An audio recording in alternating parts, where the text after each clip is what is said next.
नमस्कार दोस्तों, आज हम बात करने वाले हैं ALP यानी असिस्टेंट लोको पायलट, जो कि आरआरबी द्वारा ये पोस्ट निकाली गई है। टोटल इसमें जो वैकेंसीज आई हैं वो आई हैं 9,970 यानी कि 9,970। तो वैकेंसीज का नंबर अच्छा खासा है, कंपटीशन भी इसमें हाई ही रहेगा। जो आपकी लास्ट डेट है अप्लाई करने की वो है 11 मई 2025 और रात के 12 बजे तक आप इसमें अप्लाई कर सकते हैं। फॉर्म के लिए आपकी जो एप्लीकेशन फीस की डेट है वो है 13 मई 2025 रात के 12 बजे तक। और अगर आपसे कोई एप्लीकेशन फॉर्म भरते वक्त गलती हो जाती है तो उसके लिए जो मॉडिफिकेशन विंडो आपकी खुलेगी वो 14 मई से लेकर 13 मई तक खुली रहेगी। अब इसमें एक बात आप जरूर नोट करिए जो कि इंपॉर्टेंट है, जब आप क्रिएट एन अकाउंट करेंगे तो उसमें आप कोई भी मॉडिफिकेशन नहीं कर पाएंगे। तो ध्यान रखिएगा जब आप एप्लीकेशन फॉर्म भरें, क्रिएट एन अकाउंट करें तो उसमें अपनी सारी डिटेल ध्यान से भरें, ठीक है, कुछ गलती ना हो आपसे। पे लेवल की बात करें इस पोस्ट की तो लेवल 2 है। इनिशियल पे आपको 19,900 मिलेगा और जो अदर अलाउंसेस हैं वो भी आपको इसमें श्योरली मिलने वाले।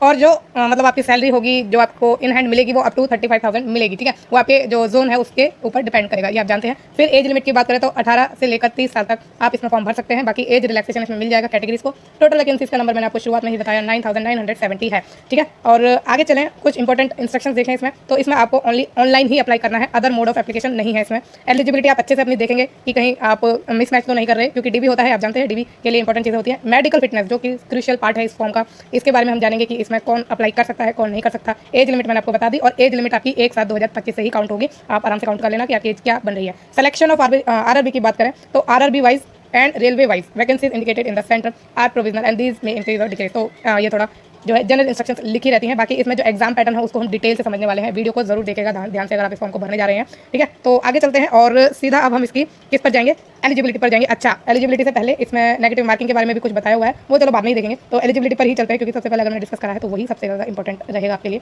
कि आपको इसमें क्या चीज़ें चाहिए अप्लाई करने के लिए। एज लिमिट मैंने आपको बता दी है कि क्या है, एज लिमिट में आपको कोई कंफ्यूजन नहीं होगी, है ना। तो एज रिलैक्सेशन भी दिया गया है इसमें, वो भी हम डिस्कस करेंगे, वो भी देखेंगे कि आपका एज रिलैक्सेशन में क्या रहने वाला है। अब एसेंशियल क्वालिफिकेशन आ गई है जो कि आपकी एनेक्सर ए में दी गई है, वहाँ पर चलते हैं सीधा के। तो चलिए नीचे होगा ये एनेक्सर ए कहीं, ओके आगे बढ़ते हैं। और ये है आपका क्या एनेक्सर ए। तो इसमें जो आपकी सूटेबिलिटी फॉर पीडब्ल्यूडी है उसमें नॉट सूटेबल लिखा है, तो ये कैटेगरी वाले नहीं भर पाएंगे फॉर्म। बाकी एजुकेशन क्वालिफिकेशन की बात करें तो मैट्रिकुलेशन जिन्होंने की है या SSLC प्लस किया है ITI from a recognise institution या इंस्टीट्यूशन ऑफ NCVT या SCVT in the trades of fitter, electrician, instrument mechanic, millwright, maintenance mechanic, radio and TV, electronic mechanic, motor vehicle, wireman, tractor mechanic, amateur and coil winder. फिर है mechanic diesel, heat engine, turner machinist, refrigeration and air conditioning mechanic. अगर इसमें आपने अपनी क्या करी है ITI की हुई है और वो रिकॉग्नाइज्ड है NCVT या SCVT द्वारा, प्लस आपने 10th की हुई है तो आप इसमें फॉर्म भर सकते हैं। या फिर आपने 10th की है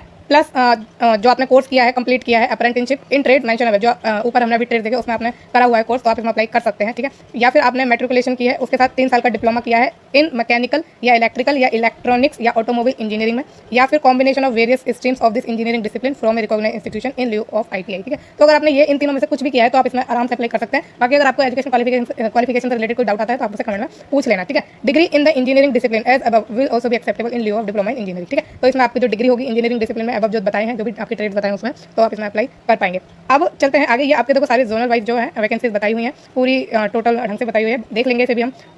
ओके, तो अभी देख लेते हैं, ऐसा करते हैं ना। तो अहमदाबाद आरआरबी जो कि वेस्टर्न रीजन में है, उसमें जो अनरिजर्व के लिए वैकेंसी है वो 223 है, SC के लिए 74 है, ST के लिए 37 है, OBC के लिए 130 है, EWS के लिए 33 है और इस जोन में जो है टोटल 497 वैकेंसीज हैं। एक्स सर्विसमैन को इसमें हॉरिजॉन्टल रिजर्वेशन है 50 का, ठीक है। अजमेर की बात करें जिसमें नॉर्थ वेस्ट रीजन और वेस्टर्न सेंट्रल रीजन है, उसमें जो नॉर्थ वेस्टर्न रीजन है इसमें अनरिजर्व के लिए 162 वैकेंसीज है, SC के लिए 262 है, ST के लिए 73, OBC के लिए 133, EWS के लिए 49 और टोटल है 679 इस रीजन में। फिर वेस्टर्न सेंट्रल में 109 है अनरिजर्व के लिए, 4 है SC के लिए और ST के लिए इसमें कोई भी नहीं है इस रीजन में। OBC के लिए 14 है, 14 ही EWS के लिए है और 141 टोटल इस रीजन में है। फिर इलाहाबाद में जो नॉर्थ रीजन है और NCR रीजन है, नॉर्थ सेंट्रल, इसमें जो NR रीजन है उसमें अनरिजर्व के लिए 33 है और SC के लिए 12 है, ST के लिए 6 है, OBC के लिए 21 है, EWS के लिए 8 है, टोटल इसमें 80 है। NCR के रीजन में 218 अनरिजर्व के लिए है, 72 SC के लिए, 50 ST के लिए है, 110 OBC के लिए है, 58 आपकी EWS के लिए है और 508 आपकी टोटल इस रीजन में वैकेंसीज है। फिर भोपाल में जो है आपकी वेस्टर्न रीजन, उसमें जो 23 वैकेंसीज है अनरिजर्व के लिए, SC के लिए 12 है, ST के लिए इसमें कोई भी वैकेंसी नहीं है और OBC के लिए 11 है, EWS के लिए भी वैकेंसी नहीं है इस रीजन में, भोपाल के वेस्टर्न रीजन में, ठीक है। और टोटल जो वेस्टर्न रीजन में वैकेंसी है वो 46 है।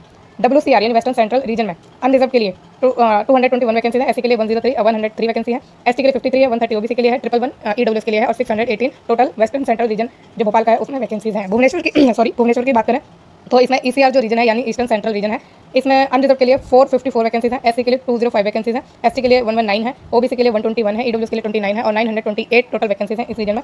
बिलासपुर की बात करें तो साउथ ईस्टर्न सेंट्रल रीजन में अनरिजर्व के लिए 228 वैकेंसीज हैं, एससी के लिए 86 है, एसटी के लिए 43 है, ओबीसी के लिए 155 है, ईडब्ल्यूएस के लिए 56 है, 568 टोटल इस रीजन में वैकेंसी है। चंडीगढ़ में नॉर्दर्न रीजन जो है उसमें जो अनरिजर्व के लिए वैकेंसीज है टोटल वो है 188 और एससी के लिए 56, एसटी के लिए 28 और 117 है, ओबीसी के लिए 44 है, ईडब्ल्यूएस के लिए 433 हुए टोटल वैकेंसीज। चेन्नई की बात करें जिसमें साउदर्न रीजन में ये वैकेंसी आई है, उसमें अनरिजर्व के लिए 155 है, एसटी के लिए 56 है, एसटी के लिए 37 है, ओबीसी के लिए 73 है, ईडब्ल्यूएस के लिए 41 है और टोटल 362 वैकेंसीज है। गोरखपुर की बात करें नॉर्थ ईस्टर्न रीजन में, इसमें अनरिजर्व के लिए 32 है, एससी के लिए 12 है, एसटी के लिए आपकी 28 है, ओबीसी के लिए 21 है, सॉरी ईडब्ल्यूएस के लिए 7 है, टोटल 100 वैकेंसी रीजन है। गुवाहाटी की बात करें तो इसमें जो नॉर्थ फ्रंटियर रीजन है टोटल इसमें 13 वैकेंसी अनरिजर्व के लिए, 4 वैकेंसी एससी के लिए, 2 वैकेंसी एसटी के लिए, 8 वैकेंसी ओबीसी के लिए, 3 वैकेंसी ईडब्ल्यूएस के लिए और 30 वैकेंसी टोटल है। जम्मू श्रीनगर नॉर्दर्न रीजन में अनरिजर्व के लिए 4 है, एससी के लिए आपकी 3 है, एसटी के लिए 1 है और ओबीसी ईडब्ल्यूएस के लिए कोई वैकेंसी नहीं है, तो इस रीजन में टोटल 8 वैकेंसी आई है। कोलकाता की बात करें जिसमें साउथ ईस्टर्न रीजन में 95 अनरिजर्व के लिए, 39 एससी के लिए, 19 एसटी के लिए, 61 ओबीसी के लिए, 48 है आपकी जो ईडब्ल्यूएस के लिए और 262 इसमें टोटल वैकेंसी है इस रीजन में कोलकाता के। और कोलकाता का रीजन जो ईस्टर्न रीजन है उसमें 194 जो है अनरिजर्व के लिए, 71 एससी के लिए, 39 एसटी के लिए, 103 यानी 103 जो है आपकी ओबीसी के लिए, 51 ईडब्ल्यूएस के लिए, 458 टोटल वैकेंसी है इस रीजन में। मालदा की बात करें उसमें जो ईस्टर्न रीजन है उसके लिए जो अनरिजर्व के लिए वैकेंसी है 171 है, एससी के लिए 66 है, एसटी के लिए 37 है, 103 है, ओबीसी के लिए 33 है जो ईडब्ल्यूएस कैटेगरी है उसके लिए 410 टोटल इसमें वैकेंसी इस रीजन में। मालदा के ही साउथ ईस्टर्न रीजन में 10 वैकेंसी अनरिजर्व के लिए, 4 वैकेंसी एससी के लिए, 2 एसटी के लिए, 6 ओबीसी के लिए, 2 ईडब्ल्यूएस के लिए, 24 वैकेंसी इस रीजन में टोटल है। मुंबई की बात करें साउथ सेंट्रल रीजन की तो उसमें 9 एससी के लिए है, 9 अनरिजर्व के लिए है, 3 एससी के लिए, 2 एसटी के लिए, 6 ओबीसी के लिए और 2 ईडब्ल्यूएस के लिए, टोटल 22 वैकेंसी है। सेंट्रल रीजन में मुंबई के 152 अनरिजर्व के लिए, 56 एससी के लिए, 28 एसटी के लिए, 102 ओबीसी के लिए, 38 है, ईडब्ल्यूएस के लिए और 376 है टोटल वैकेंसी। वेस्टर्न रीजन के मुंबई की बात करें, मुंबई के ही वेस्टर्न रीजन की बात करें तो 138 है अनरिजर्व के लिए, 51 है एससी के लिए और सिर्फ 26 है एसटी के लिए, 93 ओबीसी के लिए, 34 है एसटी ईडब्ल्यूएस के लिए और 342 है टोटल वैकेंसी। ठीक है।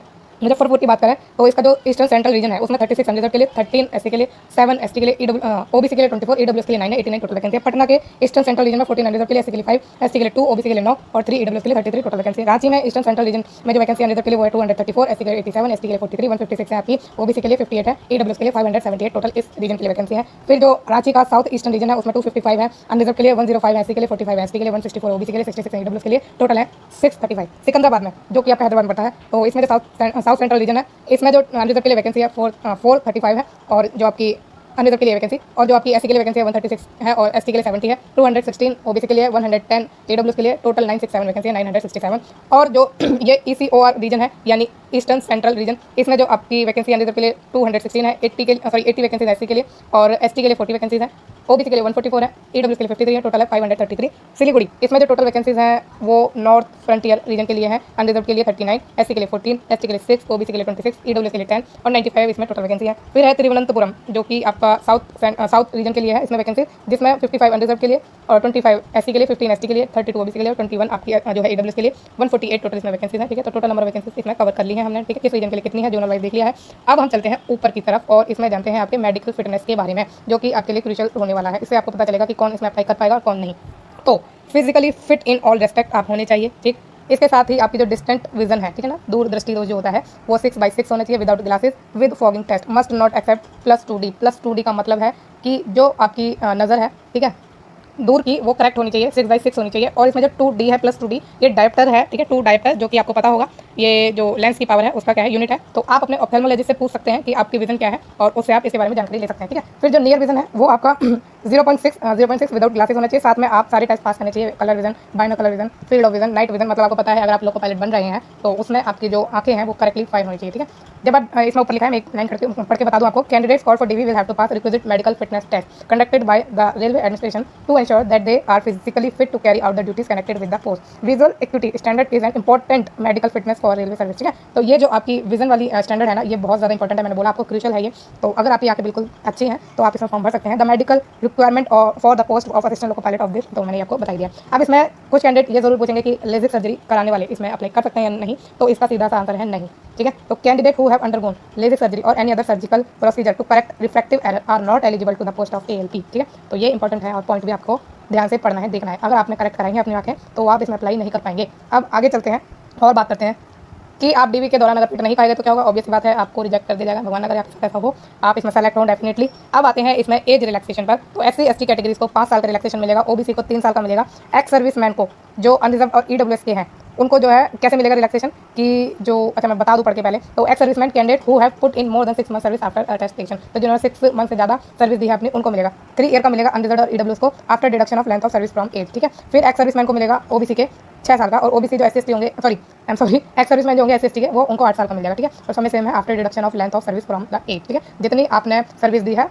उतनी आपकी माइनस कर दी जाएगी आपकी एज से, फिर उसके बाद आपको 6 साल 8 साल का रिलैक्सेशन मिल जाएगा। Candidate who are serving group C and as group D railway staff with minimum 3 year service as well as substitute with minimum 3 year service in continuous और in broken spells in railway. तो इस case में अगर unreserved EWS है उनको 40 साल तक form भरना है, ओबीसी को 43 साल तक और एससी को 45 साल तक, ठीक। और जो क्वाजी एडमिनिस्ट्रेटिव ऑफिसर में रेलवे ऑर्गेनाइजेशन के काम कर चुके हैं उनको भी up to the length of service render और 5 साल तक विच एवर इज लेस मिल जाएगा क्या रिलैक्सेशन। तो इसमें जो अगर आप फॉर्म भर रहे हैं तो आपने क्वाजी एडमिनिस्ट्रेशन ऑफिस में काम किया रेलवे ऑर्गेनाइजेशन के, तो आप इसमें फॉर्म भर पाएंगे। और इसमें आपको रिलैक्सेशन कैसे मिलेगा कि आपने जितनी भी सर्विस दी है उतना मिल जाएगा या फिर 5 साल तक मिलेगा, इनमें से जो काम होगा वो आपको रिलैक्सेशन मिलेगा। Female candidate who are widow divorce और judicially separated from husband but not remarried, और ये जो फीमेल है जो अनरिजर्व ईडब्ल्यूएस है वो 35 साल तक फॉर्म भर पाएंगी, ओबीसी इसमें 38 साल तक फॉर्म भर पाएंगे और एससी एसटी 40 साल तक फॉर्म भर पाएंगे, ठीक है। Course completed act apprentices applying for the post for which minimum qualification is ITI course completed at apprenticeship shall be relaxed to the extent of apprentice training undergone by them under the Apprentice Act 1968। तो जो भी course complete कर चुके हैं apprentice के under act के under और जिनके लिए मिनिमम क्वालिफिकेशन ITI है उनके लिए भी एज रिलैक्सेशन मिल जाएगा। और जो कैंडिडेट है वो become course completed at apprentice under the apprenticeship act before attaining age of 25। तो जो कैंडिडेट है उन्होंने अपना एक्ट कंप्लीट किया है अपनी 25 एज पूरी होने से पहले, तो उस केस में अनरिजर्व और ईडब्ल्यूएस को 35 ईयर तक फॉर्म भरने को मिलेगा, ओबीसी को 38 साल तक और एससी को 40 ईयर्स तक, ठीक है। अब आगे बढ़ें और एज काउंट मैंने आपको बता दी है कि कब से होगी, एक साथ से होगी, और देखते हैं कुछ इंपॉर्टेंट पॉइंट को। तो इसमें जो इंपॉर्टेंट पॉइंट है आपके लिए कि आपका रिजल्ट अवेटेड नहीं होना चाहिए, ठीक है। तो ये इंपॉर्टेंट पॉइंट है, काफ़ी कैंडिडेट अभी परस्यू कर रहे होंगे अपनी जो ITI वगैरह है और जो भी चीज़ें हैं वो कर रहे होंगे, तो जिनका भी रिजल्ट अभी अवेटिंग में है, ठीक है, वो इसमें फॉर्म नहीं भर पाएंगे, ध्यान रखिए चीज़। आगे बढ़ते हैं, अब इसमें जानेंगे हम एप्लीकेशन फीस के बारे में, एग्जामिनेशन फीस के बारे में for all candidate except category mention below at serial number 2, तो वो देख लेंगे। तो सभी कैंडिडेट के लिए 500 रुपये फीस देनी है, an amount of 400 shall be refunded duly deducting bank charges on appearing in first stage CBT। 500 रुपये आपको शुरुआत में देने हैं, उसके बाद आपको 400 रुपये रिफंड कर दिए जाएंगे, और ये आपके तब रिफंड होंगे जब आप जो CBT 1 है उसमें बैठ जाएंगे, यानी वो अटेंड कर लेंगे, ठीक है। अब इस फीस से कौन एग्जाम्प्ट है या किन्हें छूट दी गई है, तो जो भी candidate SC ST ex serviceman female transgender और माइनॉरिटी हैं, जो है इकोनॉमिकली बैकवर्ड क्लास है, ठीक है, उनको जो है 250 रुपये फीस देनी है, और जो 250 रुपये है वो उनकी रिफंड हो जाएगी जब वो फर्स्ट CBT अटैम्प्ट कर लेंगे, ठीक है। EBC should not be confuse with OBC और EWS। तो EBC एक अलग वो चीज़ है और OBC और EWS एक अलग कैटेगरी है। तो ये जो इन्होंने कैटेगरी मेंशन की है उनको 250 रुपये फीस देनी है। अदर जो कैंडिडेट है उनको कितनी देनी है, उनको देनी है 500 रुपये, बाकी फीस तो रिफंड हो जाएगी आपकी। और जो कैटेगरीज हैं उनको पता है कि जो ट्रैवलिंग अलाउंस है वो मिल जाएंगे, कौन से ट्रैवलिंग अलाउंस, मतलब जब आप एग्जाम देने जाएंगे तो वो भी आपको उसमें छूट मिल जाएगी, ठीक है। तो अब बढ़ते हैं आगे और इसकी जो CBT है उसके बारे में जानेंगे। और ओके, तो अब चलते हैं, ऑनलाइन आपको इसमें फीस देनी है, और चलते हैं आगे जानेंगे इसके किसके बारे में, आपकी जो एग्जाम है उसके बारे में जानेंगे। काफ़ी लोग इसके बारे में वेट कर रहे होंगे। तो candidate can apply to only 1 RRB and only 1 online application, ठीक है। तो एक एप्लीकेशन ही फॉर्म आपको बनना है, यानी कि 3-4 भर दे तो आपका फॉर्म रिजेक्ट हो जाएगा। तो रिक्रूटमेंट प्रोसेस पर आए तो फर्स्ट स्टेज पर CBT 1 होगा, सेकंड पर CBT 2 होगा, फिर कंप्यूटर बेस्ड एप्टीट्यूड टेस्ट भी आपका होगा, फिर फाइनली DV और मेडिकल एग्जामिनेशन आपका होगा, ठीक है।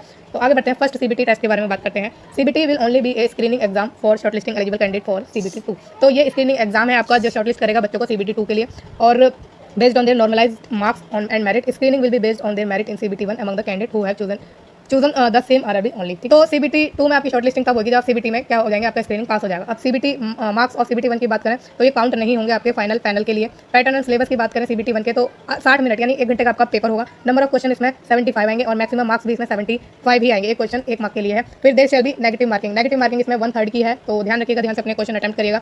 नॉर्मलाइजेशन आपका होगा, और मिनिमम पास परसेंटेज की बात करें तो जो भी कैंडिडेट अनरिजर्व या EWS हो उनको 40% लाने ही लाने हैं मिनिमम, OBC को 30% लाने हैं, SC को 30% लाने हैं और ST को 25% लाने हैं। This is also applicable to ex serviceman category candidate as per their community, ठीक है। तो एक्स सर्विसमैन पर भी इन्हीं कैटेगरी के हिसाब से परसेंटेज लागू होगी। द स्टैंडर्ड ऑफ क्वेश्चन की बात करें will be generally be in conformity with the educational standard. तो आपकी जो ITI 10th पास मांगी है उन्होंने उसी बेस पर आपके क्वेश्चन आएंगे, और minimum technical qualification prescribe for the post, ठीक है। Question will be of objective type के क्वेश्चन होंगे, मल्टीपल चॉइस क्वेश्चन आने वाले हैं। सिलेबस की बात करें तो मैथमेटिक्स आएगा जिसमें आपके number system, BODMAS, decimal, fraction, LCM, SCF, ratio, proportion, percentage, mensuration, time and work, time and distance, simple and compound interest, profit and loss, algebra, geometry, trigonometry, elementary statistics, square root, age calculation, calendar and clock pipe and cistern etcetera. तो mathematics में सारी ही जो arithmetic होती है वो तो इसमें included है। मेंटल एबिलिटी में आपसे analogies, alphabetical and number series आएगा, coding and decoding, mathematical operation आएंगे, relationship, syllogism, jumbling, Venn diagram, data interpretation and sufficiency, conclusion and decision making, similarities and differences, analytical reasoning, classification और direction, statement, arguments and assumption etcetera आएंगे, यानी reasoning आपकी आएगी total. General science की बात करें तो syllabus under this cover physics, chemistry, life science of 10th standard.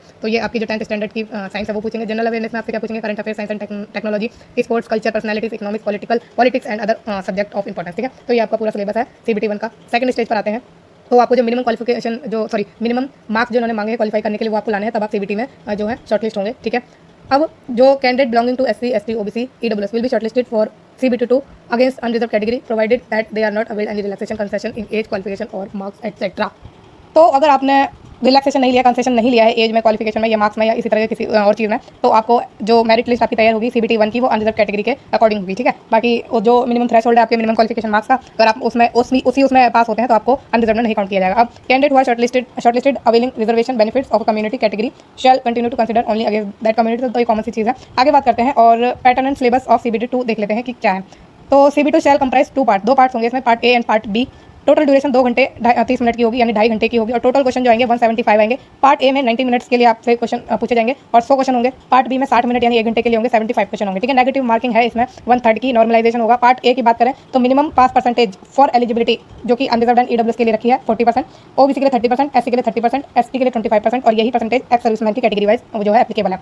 Only the marks scored in part A shall be counted for shortlisting of candidate for further stages of this recruitment process provided the candidate irrespective of community is able to secure qualifying marks 35% marks in part B। तो इसमें ये कह रहा है कि part A के जो marks आप स्कोर करेंगे, ठीक है, वही मार्क्स आपके जो शॉर्टलिस्टिंग के लिए फर्दर स्टेजेस में काउंट किए जाएंगे, कंसीडर किए जाएंगे, बशर्ते आप जो है मिनिमम जो क्वालिफाइंग मार्क्स है इररिस्पेक्टिव ऑफ योर कम्युनिटी, यानी आपके कम्युनिटी चाहे कोई भी हो, आपको 35% मार्क्स लाना जरूरी हो जाएगा इसके। ठीक है, फिर सिलेबस की बात करें पार्ट A में तो मैथमेटिक्स आएगा, वही चीज़ें आने वाली हैं, सेम है। फिर जनरल इंटेलिजेंस एंड रीजनिंग आएगी, सेम चीज़ आएंगी, आपको पता है। फिर बेसिक साइंस एंड इंजीनियरिंग आएगी। The broad topics that are covered under this shall be engineering, drawing, projection, views, drawing, instrumentation, lines, geometry, figures, symbolic representation. ठीक है, तो इंजीनियरिंग ड्राइंग के ये सारी आपकी जो है चीज़ें आने वाली हैं। फिर units, measurement, mass, weight, density, work, power and energy, speed and velocity, heat and temperature, basic electricity, levers and simple machines, occupational safety and health, environmental education, IT literacy etcetera. तो ये आपकी चीज़ें आने वाली है। सिलेबस ऑफ पार्ट B की बात करें तो part B is only qualifying test. ठीक है, तो क्वालिफाइंग इन नेचर है पार्ट B। पार्ट A आपका जो है कंसीडर किया जाएगा आपके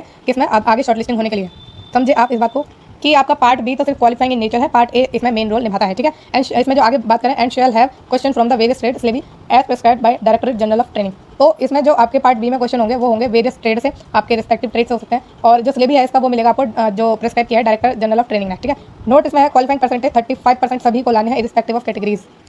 तो पार्ट B में सबको 35% लाने ही लाने हैं। Syllabus for of various trades की बात करें, प्लीज चेक द वेबसाइट पर आप जाकर देख सकते हैं। ठीक है, फिर candidate with ITI trade apprentice qualification will be required to appear in the section having question from their trade. तो मैंने बोला ही ट्रेड के अकॉर्डिंग आपको क्वेश्चन वो करना है। ठीक है, मतलब एक बार मैं बता दूं ध्यान ठीक से इसको कि आपने जिस भी ट्रेड में अपनी ITI करी है, अप्रेंटिसशिप करी है, उसी सेक्शन को आपको अटेम्प्ट करना है। ठीक है, फिर degree diploma candidate have to select one trade from the list of trade list below against their engineering discipline. तो जो डिग्री और डिप्लोमा होल्डर है उनको अपनी एक ट्रेड क्या करना है, सेलेक्ट करना है जो ट्रेड लिस्ट दी है उसमें से। तो आपकी ये सारी जो है ट्रेड लिस्ट दी है, आप इसमें से चूज करेंगे अपनी ट्रेड।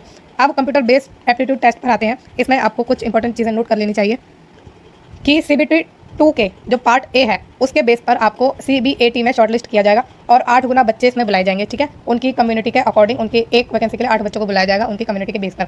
और such shortlisted candidate should produce their vision certificate. तो यहाँ पर आपको विजन सर्टिफिकेट लाना है। ठीक है, इन द प्रिस्क्राइब्ड फॉर्मेट। जो आपको प्रिस्क्राइब्ड फॉर्मेट है वो एनेक्सर जो है आपके 6A में दिया गया है इन ओरिजिनल। ठीक है, during the CBAT failing which they will not be permitted to appear. तो ये आपके लिए मोस्ट इंपॉर्टेंट पॉइंट हो जाता है। तो आपको अपना विजन सर्टिफिकेट बना, आप खुद नहीं बनाना। ठीक है, अपना विजन सर्टिफिकेट बनवा कर लेके जाना है, जो कि उसका फॉर्मेट आपको एनेक्सर 6A में दिया गया है, उसके अकॉर्डिंग आपको अपना विजन सर्टिफिकेट बनवाना है।